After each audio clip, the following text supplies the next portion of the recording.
Yo, JB the Cowboy fan. Yes, so I'm back with another one. Yeah, my boy D Bland. It is still third and long coming up. And what can the Giants do to slow down Dallas's defense? I have no idea what they're talking about on that play.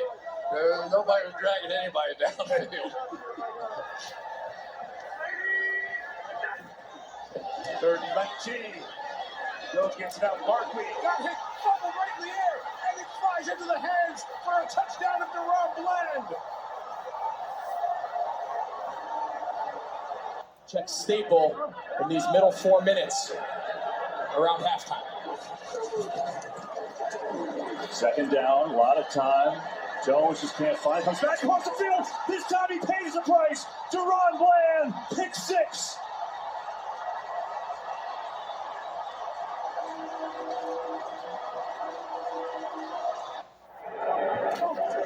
These picks, Stafford sees it. plays, making plays on the ball, making plays on the ball. It ain't just no regular picks either. That man reading the quarterback, he reading the receiver. Let me get that. I'm not sure if there's they tried to rub him off. He read the rub. He's not under pressure. He throws that ball about 5 yards inside of Cooper Kupp, and that's about as easy. Not a birthday gift that you were giving Zach. From the 25, play action. Young throws the ball. Intercepted at the 30-yard line. Coming down the left side. Made a play on the ball. Touch at the 5. He did it again. He did it again. Unbelievable what he is doing. Undercut the first down pass, and Daron Bland said, I don't think I've scored in about 2 weeks. Oh, man. This is a fifth-round pick, guy that started his career at Sacramento State. Second and 10. Let me get that. This is history. Let me get that. Take it the distance. This will be the record. Let's go, D Bland. The fifth time has a pick six. It's never happened in the history of the NFL. And what a call by you. You got me with goosebumps, Nance. That was unbelievable. Look at him here. Break the record that he shared with 2 others coming into the day. But look at this. This is the instincts right here. Almost everybody else would be tackled. I mean, that's like a running back or a... Let's get you back out to the stadium. Mike McCarthy addressing the media.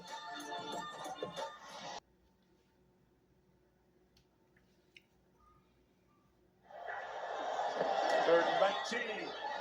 Jones gets it out. Barkley got hit, fumbled right in the air, and it flies into the hands for a touchdown of Daron Bland. 4-man rush. Jones lost a one. It was almost intercepted by Daron Bland, and if he got it, he was going in for 6. Second down, a lot of time. Jones just can't find. Comes back across the field. This time he pays the price. Daron Bland, pick 6. See, you might get Bland a couple I times. think Mac Jones needs to get on out a of good the top. couple plays, but he's going to double. That's Micah Parsons at the top he of the gonna screen. get you for the He's big. blocked. He has good protection here, but the second he exits the pocket, right there, that ball needs to be thrown over the heads of the Dallas Cowboys bench. That ball cannot be thrown back to the Washingtons, and that's what they're built for. Blitz coming, 4th down. They got to have it. Coming near side. It's another interception. It's picked off by Bland again.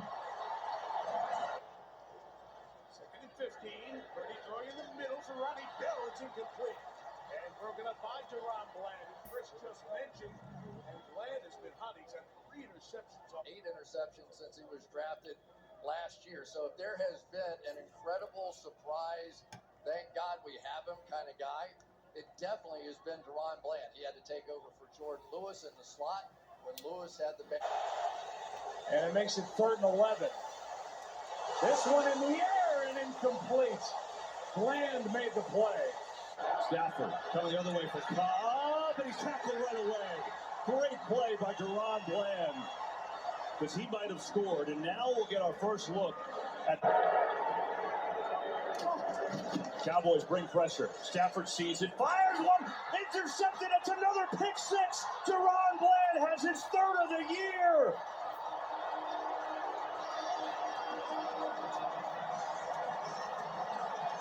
Have been pretty remarkable. Just a little option route by Cooper Kupp. I'm not sure if there's confusion or if he just throws that ball, but he's not under pressure. He throws that ball about 5 yards inside of Cooper Kupp, and that's about as easy. His entire career. Now the Rams trying to settle it down with Daryl Henderson running on the left side for maybe two. Daron Bland. Here's play fake. Stafford with time. Zips it over the middle, and Nakua had it, couldn't hang on. Then it gets decked. Let's go back to the... On the fake. A lot of time. Hurts. Loaded up. Going deep. Looking for Brown. Triple coverage. And it's incomplete. That's one of those plays where it's like, you know what, I think A.J. Brown is somewhere out to throw it up to him and give him a chance to climb the ladder. Give credit here to Daron Bland. Goes up and he ends up high pointing the ball with that right hand coming across. Making a nice play on the ball. Gilmore in a nice position too. Yo, 5 pick sixes for the history. Come on now. Nobody did that in the NFL. It's like this, man. Yeah. These Cowboys getting busy. I don't care what y'all talking about. Competition this, competition that. We showing up and we showing out, and that's what we're supposed to do. But yo, look, for real, you gotta give credit to Daron Bland, bro. Because to me, at the beginning of the season, I thought it was perfect how they went in the offseason and got Gilly. You know what I'm saying? It was gonna be Gilly,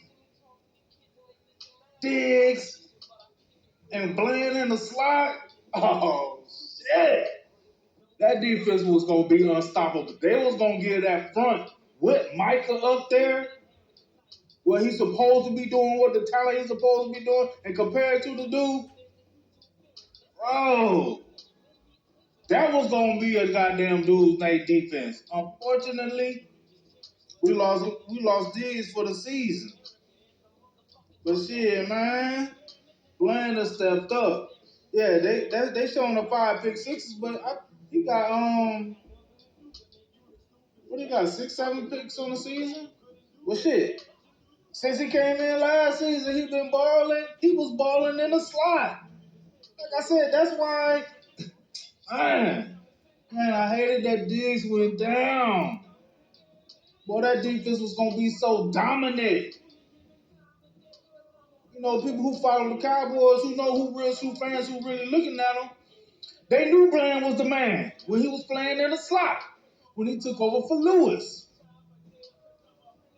They knew he was the man then. He was like, Bland going, yeah. So, you know, I ain't going to say Daron Bland was like a replacement for Diggs. Because, come on now. Don't slight Diggs, boy. Diggs still the man. But I think they got some of the same traits, bro. So just imagine if we would have had Gilly on one side, Bland in the slot, Diggs on the other side. Man, goddamn Wilson. And, man, goddamn, that's secondary, bro.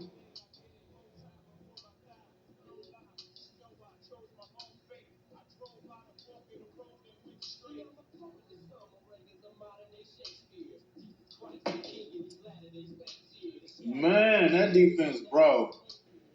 I mean, honestly, I don't even think it's words you could goddamn describe how that defense would have been if we would have had Diggs on one side, Gilly on the other side with Bland in the slot. And then that front we got, now you got Bell in there because Van Der Esch had to go out with his injury. Well, we got Damone Clark balling in there too. Bro, and then Wanye Thomas stuff, like, man.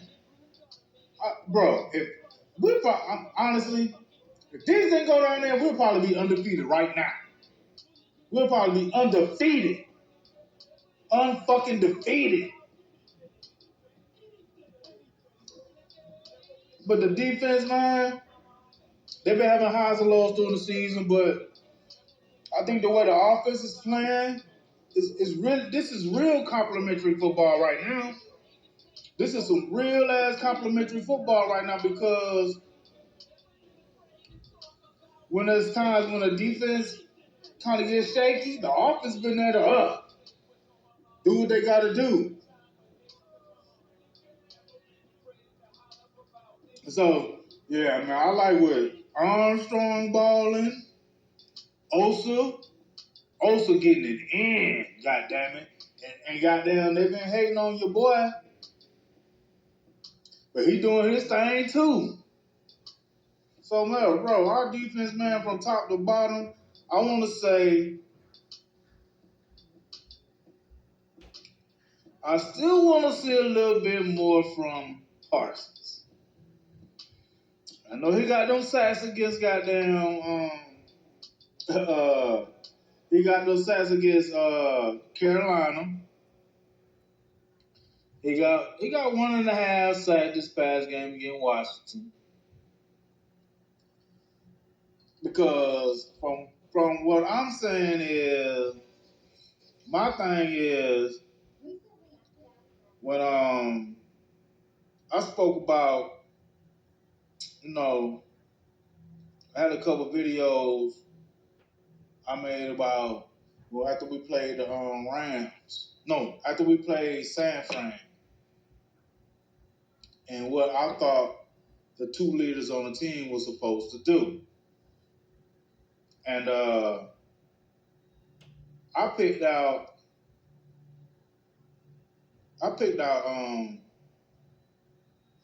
Dak Prescott and Michael Parsons. And to me, but my point was, I wanted to see Dak Prescott and Michael Parsons be the two people that lead the team on offense and defense. This was after the 49ers game. I said, okay, we took that ass whooping. But if we need to do something for the rest of the time to make it to the playoffs, you know what I'm saying? What we're gonna have to do, we're gonna need our leaders, which what I thought at the time was Dak Prescott and Michael Parsons. And from that time, to me, Dak Prescott, between them two, has shown the leadership and stepped up and done and is doing what we need to do to stay on pace and possibly pass Philly to get that home field advantage. I mean, I hear what people say, Parsons, he causing us disruption for other players to do something, but I still need to see him do a little bit more, bro. I'm sorry. I got to see him do some more, because from that time, Dak been more consistent. He's been more consistent from that time all the way up until this game against Washington. Still, Michael Parsons been up and down. Just like he ain't had no sacks against the Giants. So to me, I'm like, I still need to see more for Parsons. But overall, on the defense, what I will say,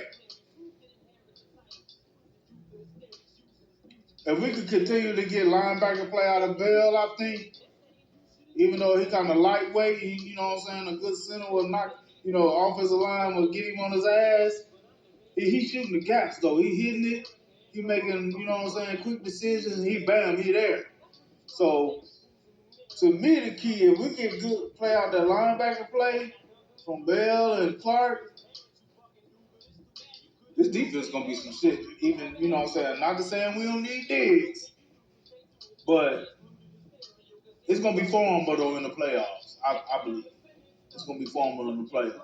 Now, who I want to get to now? My boy Bland, though.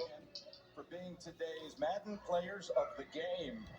And a $10,000 donation will be given in their names by the NFL to the youth or high school football program of their choice. Youth football was something that meant a lot to John, and this is another way of honoring his legacy and impact on the game. Right down to you, Tracy, we go. Well, thanks a lot, Jim. Dak already had his appetizer earlier in this game, so he's going to hold this one off just for a second, because you told us coming into this game, this is the most comfortable you have felt in the offense since arriving here in Dallas. Why is that? What is working so well? Yeah, man, credit a lot of things around me. Obviously, the coaching, the players, the offensive line protected great. Go look at a couple of those touchdowns.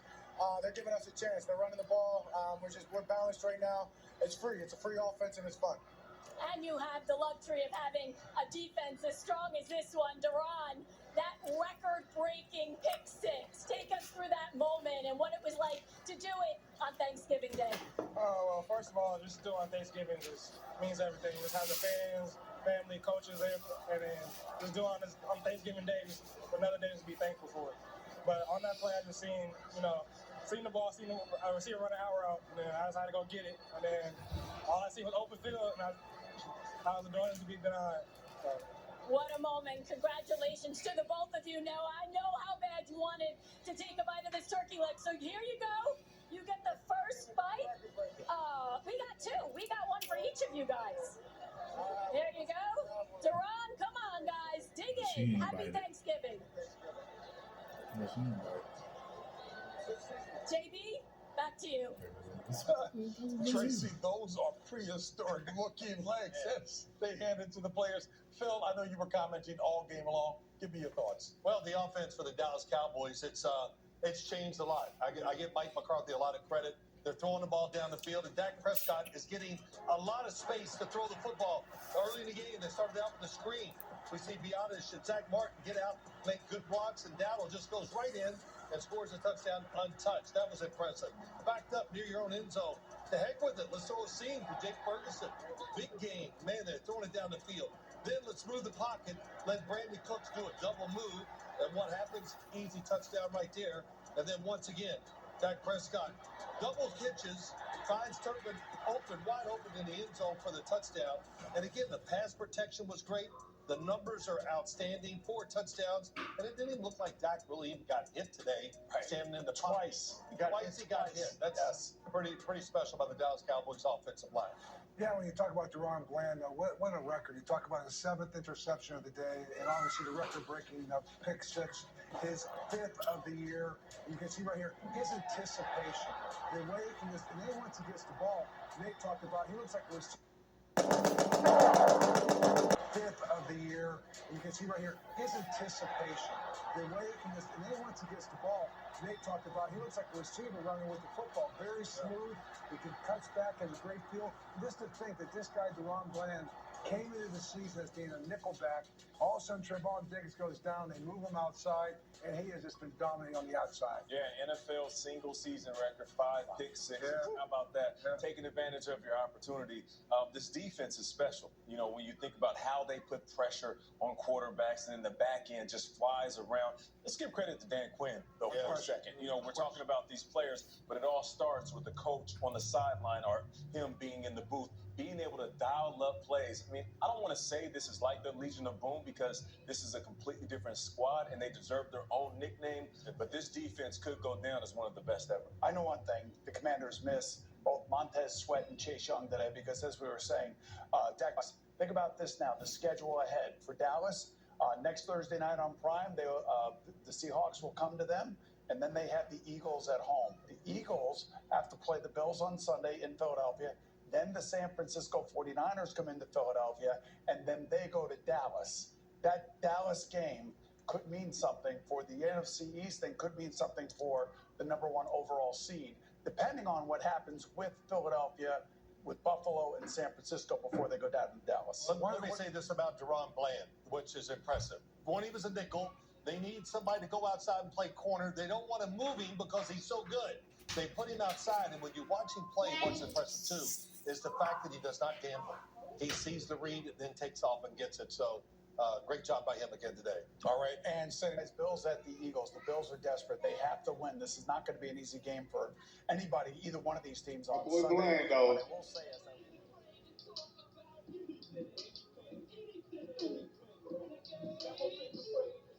Yeah, he doing this goddamn thing. So I guess since I wanted to see consistency in that type of level from Parsons, I guess I got to get it from Blaine. Because my other one who was doing this thing, who had continually done it, was Dak. So let me see, when the last since the goddamn San Francisco game, man, Dak been killing it. He been killing it. He been doing exactly what I said what a leader needs to do on the offensive side of the ball. Because he's the leader on the offense and Parsons is the leader on the defense. And to me, Parsons has taken a sidestep to Bland. Because Bland is making a elite type of, generational type plays. Bland is doing that.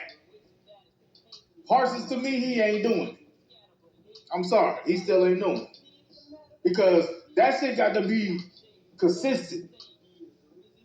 You can't have a game with 2 sacks and then no sacks and then a half a sack and then 1 sack and then 3 sacks in one game. Like, come on, bro.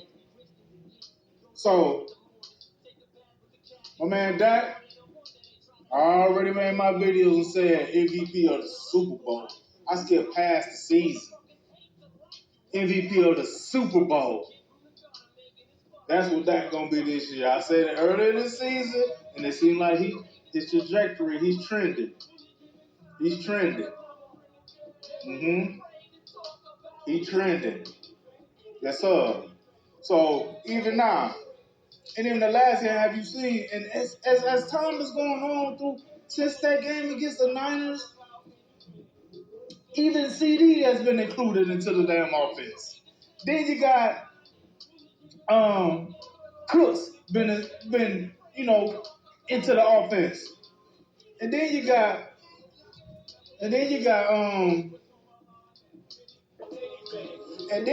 goddamn Fergie stepping up. You got all these players, these offensive players. Now, it's like the offense has found its way. Even now, I can see Pollard. I know he ain't the inside run type guy. He more on the outside, screen tight, get him on, in space.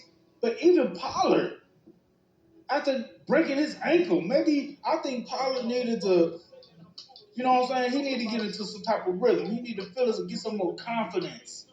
You know what I'm saying? I don't think he coming off of that. I broke my leg before, and it was kind of, it took me a while to feel the same way, just unconsciously do my thing every day, continue to play football, continue to play basketball. But I think that's what it took with Pollard. And plus, learning this offense, it's like we in the beginning of the season, we was fighting through what we were going to do on offense. Are we going to be this West Coast type of quick, short passes and curls and, just, I don't know. I don't think that, it didn't feel natural, I don't think, to that. You know what I'm saying? So, it seemed like that. He going to do what the coaches asked him to do. He that type of player, I think. You know what I'm saying? But I think after that Niners game, they was like, fuck this shit. Enough is enough. We need to do something else. Fuck this. We need to go with this. And it seemed like they just started goddamn trusting and going with Dak to go, let's get our number one involved. But to me, wasn't Mark McCarthy saying that, like, when Kellen Moore was there, he was like, we make special packages for our number ones and our, and our dominant guys or whatever, who we know who can make plays. He was saying different things in interviews that it's special packages that he did as a coach to get other, his dominant number one receivers involved in the game. He just wouldn't let the defense dictate to the offense. He would dictate from the offense to the defense. So I'm like, I was kind of surprised that they weren't even going at CD earlier in the season anyway. That they was going at Gallup, but we all know, if we in house with the Cowboys, we all know what that's about. With Gallup getting all those receptions, targets. But it seemed like they came out and was like, yo, we're going to get CD involved. We're going to get goddamn Cooks involved. They getting, I mean, I think that was used a Fergie early in Schoolmaker, but I'm kind of iffy on Schoolmaker, but whatever. But, you know, the top dominant one are best, you know what I'm saying, weapons. Like I was saying before, CD need to be hit first, then Cooks, then Ferg, and to me that will open up the run game and everything else. That will open up the other receivers too. If we hit CD first, hit Cook second, then Fergie third. If we do that, that will open up the whole offense and it'll be over for the run game too. Yeah. So I seen that like they open the offense up since then to target our best players and you know what I'm saying, open up run plays for Cooks. You know what I'm saying? I'm like, what you bring them here for? Then you bring him here for to take the top off of the defense? Now, as we're playing and getting more comfortable, even though these motherfuckers keep hitting with this bullshit narrative, they ain't beat nobody over 500. But we have been working on our offense. Fortunately, we ran into the 49ers thinking we had it. You know, we were still working on the offense we thought was going to be best for the team, which it wasn't. And it was like the same offense the Niners been seeing, so they dominated. That's probably one of the main reasons why we changed that shit. Shit. But this is what I'm on right now. Our offense is clicking. Our offense is clicking. Now they got to worry about Turpin. They got to worry about Turpin going deep. They got to worry about Cooks going deep. They got to be worried about Lamb anywhere over the goddamn field. Then we still got Tolbert. We still got Brooks. They've been making plays too. So it's like, when we in this rhythm,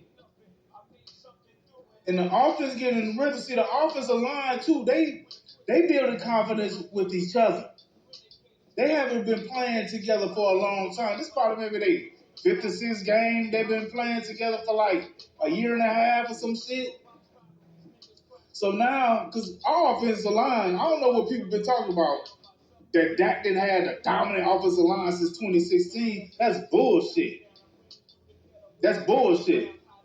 That best time he had an offensive line that was goddamn together was in 2016. After the 2015 season when Romo gave it up. They still had the same offensive line. They had a 1,000-yard rusher with Darren McFadden. I know they was like, well, you compare Darren McFadden to Zeke, but Darren McFadden missed 5 games and he still had 1,100 yards rushing for that season in 2015. So if he didn't miss them 5 games, he still had what Zeke had in 2016. So miss me with that shit. And the quarterbacks that played when we played that season, that went 4-12, Dak took that basically the same team in his rookie season and got down 13-3 with that same team. So miss me with that shit. Miss me with that shit. Mm-mm. Miss me with that shit right there. Mm-mm.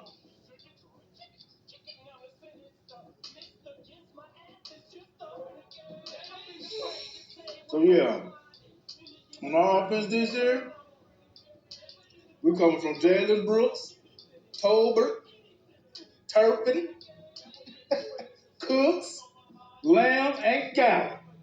Gallup kind of was fucking up early, but he been coming on a little bit. He been coming on just a tad bit.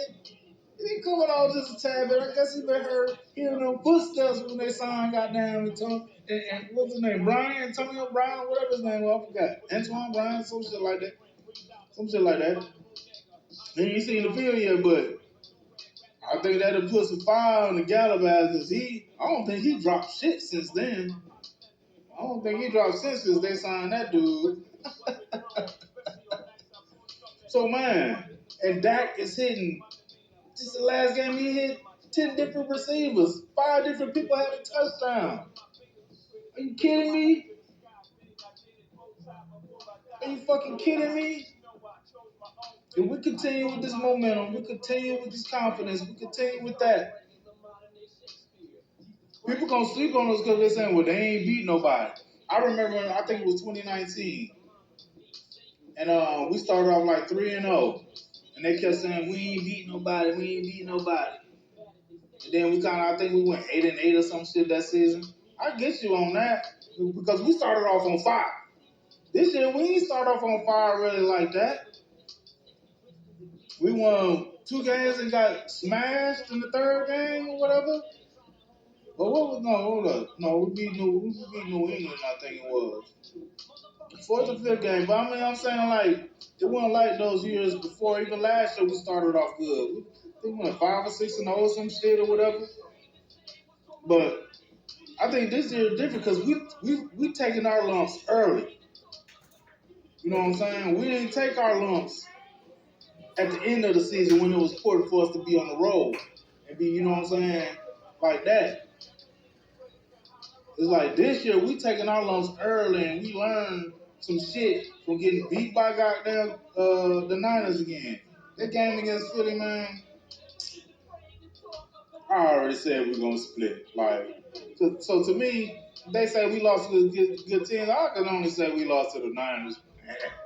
And they say it was a fluke against Arizona, but this narrative about us not being a good team, man, that shit need to fucking stop, bro. I mean, about us only beating 500 teams. So since we only beat 500 teams, that means we ain't gonna win against better teams, or we can't win against better teams, or we gonna lose when it comes if we make it to the playoffs in the 1st round and shit. Oh, man, I remember the Giants. Didn't the Giants go 10-6 that year? They beat New England and won the Super Bowl. They went 10-6 and won the Super Bowl. So I could imagine they lost like a few games against some good teams that was, you know what I'm saying, over 500. But they put it together at the right time. They got their rhythm, and they went on the road, they went on the winning streak, going into the playoffs and going to the Super Bowl. They got hot. When you get that chemistry going with your team and everybody on one accord, and y'all in sync as one, 53 at one time, ain't nothing can stop you. I don't care how you think that other team gets better. If you playing in unison as one, collectively, and everybody is holding their own, then you can't be stopped. And what's really gonna be the shit about it is the Cowboys right now are doing that, regardless of who their opponent is. They're doing that. They're getting the rhythm, they're getting the cohesiveness, they're getting the confidence, they're getting the belief in one another that if we stand together as one, all 53 of us, we can win this damn thing, no matter who we play. And see, that's why I think a lot of teams gonna be asleep because they listen to this narrative. Well, they ain't beat no good teams, so shit, we good. We'll beat their ass. It's like they gonna be thinking it's automatic. Nope. That shit ain't automatic, and it's not gonna be automatic. Man, our boys roll, and I don't care what motherfuckers talking about their competition. Offense, defense, even still special teams. Even when Aubrey missing that one goddamn extra point, he's still perfect for goddamn field goals. He's still perfect. Offense, defense, special teams, if all 3 units clicking as one in unison, everybody doing their part, we got this shit, bro. We got this shit, bro. I said that before we played, I think it was the Chargers. We need to go on at least an 8-0 run. We lost to Philly in the middle of that part. But we've been, 3-0 since then.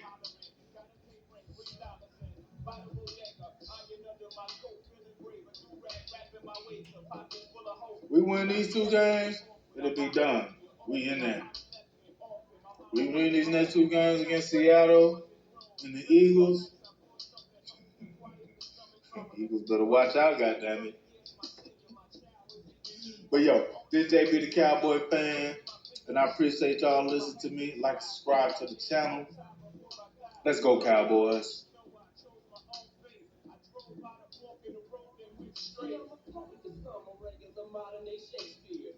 Christ the King in these latter days, thanks here to shatter the picture in which the status that paid me is a mama to make Satan, the scatterbrained atheist. But that ain't the case. See, it's a matter of taste. We as the people decide shade is as bad as they say he is, or is he the flatterer?